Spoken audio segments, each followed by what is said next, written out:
Bismillahirrahmanirrahim. Hər bir insan, xüsusən də hər bir müsəlman kəs ifrata varmaq və təfritə duçar olmaqdan çəkinməlidir. İfrata varmaq və təfritə duçar olmaqdan çəkindirərək Ali əleyhissalam buyurmuşdur: bəxşiş edən ol, amma israf və yersiz həddə yox ki, ifrat və həddi aşmaq olsun. Möhtədil ol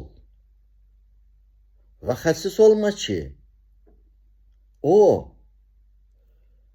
təfrit, hədd və əndazədən aşağı haldır. Allah özü hər birimizi qorusun.